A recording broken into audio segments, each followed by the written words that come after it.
Hi guys, welcome back to DeFi Daily and welcome to the second episode of the series dedicated to Tomb Finance forks. Today we are going to talk about security. We will discuss what are the minimum requirements to be safe and what are the risks if you don't follow them. On the other side, also from a more advanced point of view, what are the different points that you have to check in order to be aware of what are the risks, because yes, we are talking about a DeFi game. But on the other side, no one wants to just throw away money, and I will explain how and what you have to do in order to defend yourself. This series is powered by Miniverse Finance, and I want to say thanks to them because in this way they are allowing me and also all of us to try to discuss from a different point of view about these topics that are important topics, because Tomb Finance Forks is not just about speculation. It's a game, obviously, but if you know the rules and if you know exactly how does it work, you can increase also your probability, the chance for you to be successful. If you want to know more about them, you can retrieve all the links into the description below. And before to start, guys, remember that this channel is about educational content and not financial advice. Plus, if you're enjoying this content, don't forget to leave a big thumbs up and drop a comment, because this is something that is really important for the algorithm, and you would really help me and also other people to retrieve this content and to be more aware of the dynamics of this kind of forks.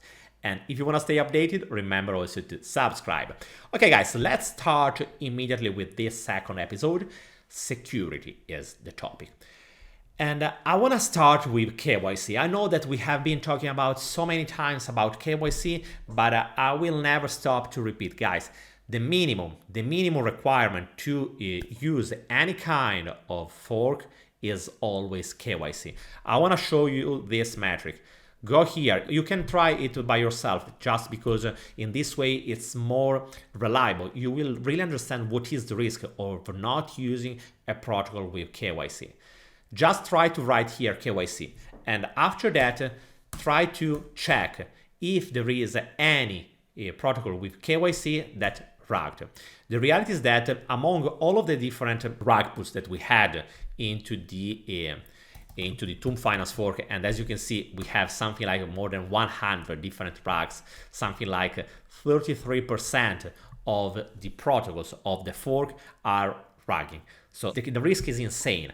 But among these 100 protocols that are rugging, only a couple of them had KYC. So it means that having a KYC, it's not a guarantee 100% that your money are safe. But this is something that will really dump dramatically the probability of being a victim of a rug. So please, guys, or at least that's something that I do. I will never use a protocol if they don't have the KYC. On the other side, be aware also about Doxed, because, for example, here, if we try to check Doxed, as you can see here, hard rug, website, Discord, and everything, even if they were Doxed. So always be aware. Being Doxed, being KYC'd is something that is propedeutical. It's something that can help you to reduce the risk. But on the other side, it doesn't mean that it is secure 100%. As I was saying to you before, my personal policy is only KYC project. And for example, in the moment when we are talking about Miniverse is also KYC.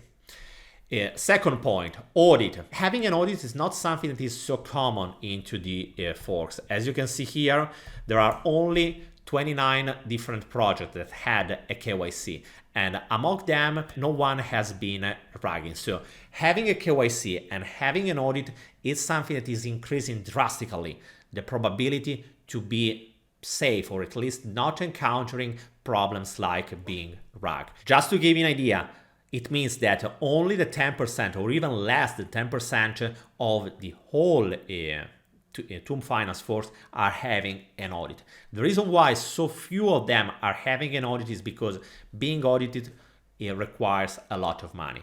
And most of the projects are just trying to launch the protocol just to speculate. They don't have really a roadmap. They are saying, oh guys, how many monies are going on into a Tomb Finance fork? Let's jump in and let's open our fork just to make money and leave as soon as the protocol is dead, and we don't care about anything else. That's the reason why we have so few of them. About Miniverse Finance, yes, also in this case we are talking about Audited by XGuard, and this is something that I'm really happy to share because, as I was saying to you, KYC is the minimum requirement. Without it, I will never go with it. Audit is something that I highly encourage to have it, but on the other side, it's not a showstopper. But in any case, something that it will increase much more the trust in that protocol. The third point about security is liquidity. Guys, liquidity is something that is really important. Higher is the liquidity, more stable is the price, much easier is to defend the peg, and also it will allow you, if you have any kind of profit, to cash out. Because imagine to be in profit on a protocol that has liquidity just 10K. If the protocol has just so low liquidity, there is no way that you can cash out 8K, 11K. There is no way.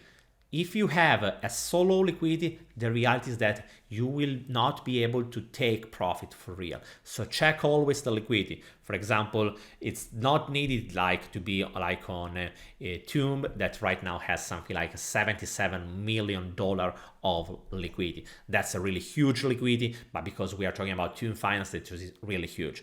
But at least avoid protocols that are having just 10K, 30K of liquidity, because that's really too low.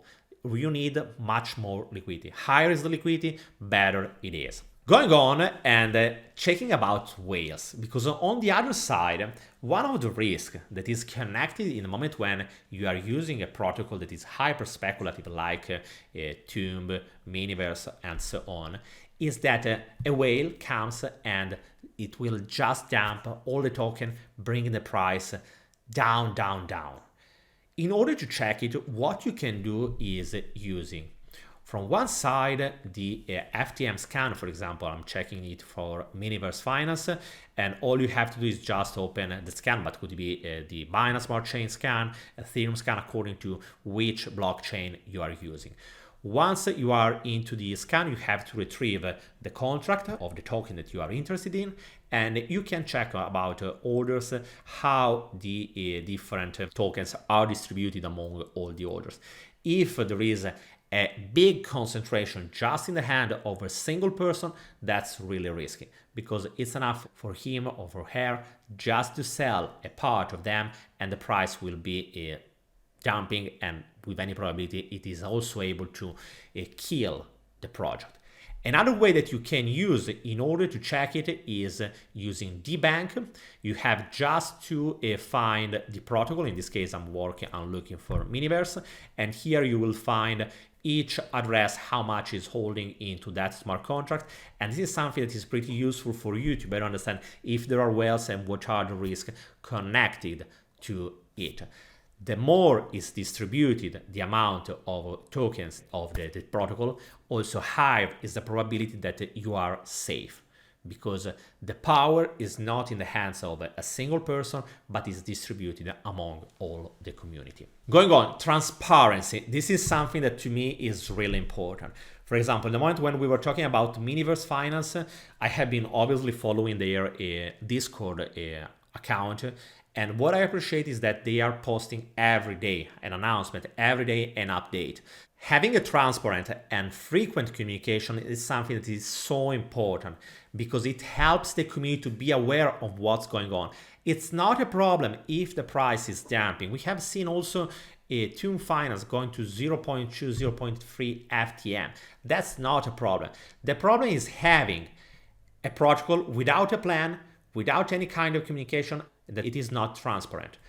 Transparency, communication, constantly talking with your community, it is something that is so important. If you are entering into a Discord, if you are seeing like a Telegram chat that has no communication, that they are not talking, that's a sign of a risk. I'm not saying because there will be a rug. That's not the point.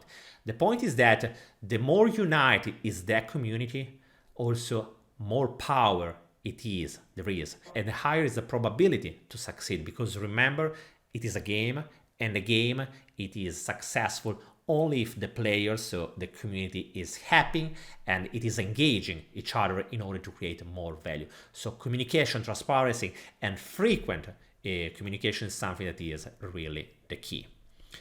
And most of all, in this way, you are also increasing trust.